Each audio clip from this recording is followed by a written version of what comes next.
Hi guys, it's Catherine, and this is My Kinda Recaps. So Inhuman Condition over on Kinda TV was on hiatus this week, so I decided that I would do the show so far sort of recap. So I am going to be quickly recapping episodes 1 through 17 of Inhuman Condition. So if I jump around a little bit, if I miss smaller details, I'm sorry, it's probably going to happen.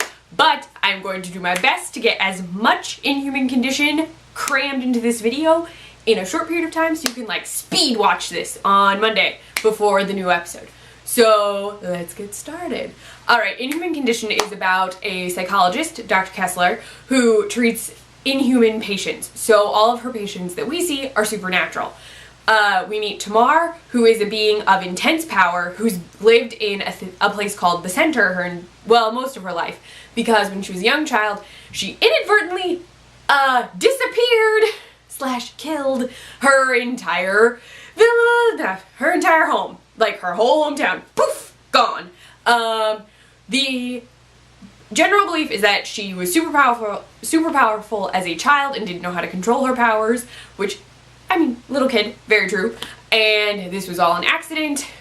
She is in therapy because she's finally leaving the center and going to go live, not on her own, but she is going to live out in human society, well, regular society, with her assistant from the center, Graham. She's really nervous, she has anxiety issues, but she's trying it anyway. We meet Clara, zombie, if you will. She is a zombie who is stage 3, yes. She's slowly losing her sense of taste, her hair is starting to fall out, but only if she treats it roughly, which would be like me touching my hair any time ever. Then she's lost the ability to bruise. She has a man who follows her around, his name is Frank. His job is to literally kill her if she goes crazy, like goes full on zombie, she's dead. Clara reveals that she wants to die because she'd rather herself die before she becomes full zombie than to slowly turn into like a shambling monster. Dr. Kessler isn't entirely on board with this idea, though Clara is allowed medically and in a random location America, because that's where we are, where she can make that decision. We also meet Link, who is seeing Dr. Kessler not because he wants to, but because he's being forced to by the courts. He was arrested for an assault on, I think, 4 humans. 4? It's 3 or 4. And it was just assumed to be an assault. That's how they were dealing with it. But it's revealed that these men actually were the reason that Link's boyfriend died. They attacked him, he succumbed to his injuries, and Link was getting revenge. Now, the court doesn't officially know that, I guess, but Dr. Kessler does.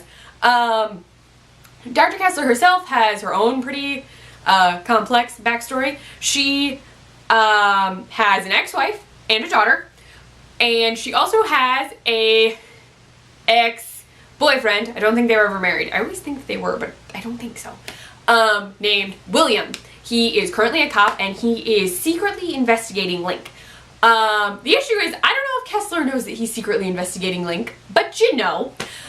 So Dr. Kessler meets with her patients roughly once a week, and we get to see them in their sessions. Tamar's story has been, I think, in fewer episodes. She has feelings for her helper from the center, Graham, but she can't act on these feelings. She wants to, but Dr. Kessler doesn't think she should. She's also afraid that she could hurt Graham if she does act on them. Though, as their story progresses, it turns out that Graham also has feelings for her, and the two of them totally kiss after he gets super jealous about this dude who wanted to take Tamar to the movies. Yeah, there's this huge thing, but she doesn't tell Dr. Kessler that they kissed. Ever. She doesn't bring it up. She also doesn't bring up the phone number or the possible date with this third-party gentleman. We also get to see Tamar in some pretty cool outfits. She's trying to blend in, become part of society. We also learn that she has this nightmare where her teacher from when she was little yells at her, and that this is connected to the thing that happened when she was very little and killed a lot of people. She actually wanted them to disappear, and then poof, they were gone. The issue is that this means she might have had more control, even though it was unintentional, but this does make her more dangerous. Dr. Kessler is now concerned. She's actually afraid for her safety, and when Tamar asks her if she thinks she should live outside of the center, Dr. Kessler doesn't answer, and Tamar gets very upset. So their relationship has gone from pretty amenable, pretty good, to not so good. Then Clara and Link have been friends online for a while, and their stories connect. Clara and Link meet up, they go to a rally, they film a video. Link films videos called Claw Marks, where he talks about lichen society, because he's a werewolf. Did I mention that he was a werewolf? Yeah, he's a werewolf. I don't know if I did or not. So the two of them are getting together. Dr. Kessler is still not okay with Clara's plan to end her life. Oh my gosh, I'm going to sneeze. This is a terrible time to sneeze. La la la la. Sorry, that's adding time, but I really do feel like I have to sneeze. And my editing skills are not that great, so I wouldn't be able to edit out the sneeze. Okay, Link and Clara get together. Clara is actually getting very angry at Dr. Kessler because Dr. Kessler will not sign her form that will say that she's of sound mind and is allowed to make the decision to end her life. And she winds up acting out and having sex with Link. Link thinks this means that they're like a couple now, but Clara just was hooking up with him to piss Dr. Kessler off. So Link is falling in love with Clara, but Clara wants to die. He reveals to Dr. Kessler that he's found someone, and then she figures out that it's Clara, and then winds up telling Clara that Link likes her, and that Clara is the reason that Link is no longer just thinking about, like, the right now. He's thinking about the future, and oh, that puts a lot on Clara, who does not want to think about the future, and she winds up saying, fine, I'll stay alive because it'll keep Link alive. Yeah, that's not good. Because Clara and Dr. Kessler were very close, and now they're not either. Though, Link and Dr. Kessler are getting a lot closer. Not in a romantic way. Dr. Kessler has been meeting up with William, and they've been hooking up. They're consenting adults.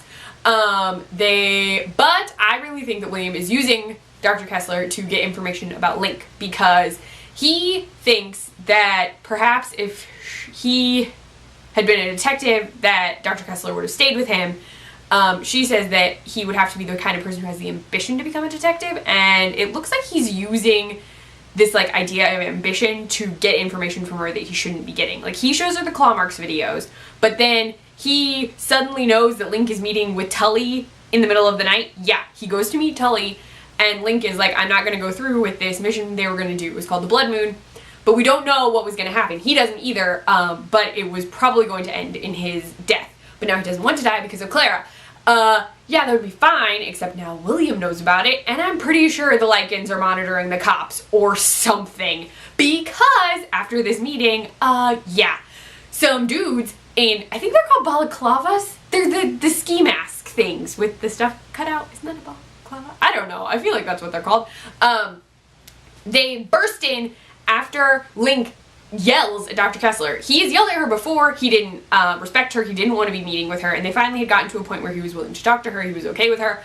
And now he comes bursting in saying that she's burned him. He's gonna die. Like, all of this stuff is happening. And she's like, I don't know what you're talking about. Like, I wouldn't have told anyone these things. Like, I didn't even know you were, and then he's like, but you're the only one who knows I'm connected to Lycan Superior, which is not true. William does. These men burst in, they push Link. I actually thought they shot Link, but no. They push Link to the ground, and then a gun goes off, and Dr. Kessler has been shot. Yeah, Dr. Kessler has been shot, and Link is trying to take care of her, and that's where we ended in episode 17. She is in pain on the floor. I have a theory that Dr. Kessler is herself some sort of inhuman being. There are these things called cubes that we haven't seen yet, so I'm wondering if she's a cube. I don't know what, I don't know. It's possible, since we haven't seen them. I feel it, maybe. Because there was a hint about succubi, and cubes were connected to succubi, sort of, I think. So maybe, I feel like she's not gonna die, so she has to heal.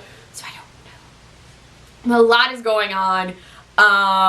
This show is so good, and it has 2 bisexual characters, which is really cool. Dr. Kessler and Link. And I think that's it. I think I got most of everything, which surprises me. You should actually watch the episodes because Inhuman Condition is amazing, but this recap will be good if you're either you've decided you want to jump right in at episode 18, or if you just need a little bit of a refresher before the new episode starts today. Not today, starts on Monday. If you like this video, please give it a thumbs up. If you want to see more of me, please subscribe to my channel. Also, please feel free to point out your favorite Inhuman Condition moment from the first 17 episodes, or point out anything major that I missed, because I feel like I missed some stuff. You can also find me on my blog, clefnotes.wordpress.com. I'm on Twitter at clefnotes. I write for the Nerdy Girl Express, thenerdygirlexpress.com, or on their Snapchat, the Nerdy Girl EXP, and I post recipes on the iZombie Support Group site, iZombieSupportGroup.com. Bye guys.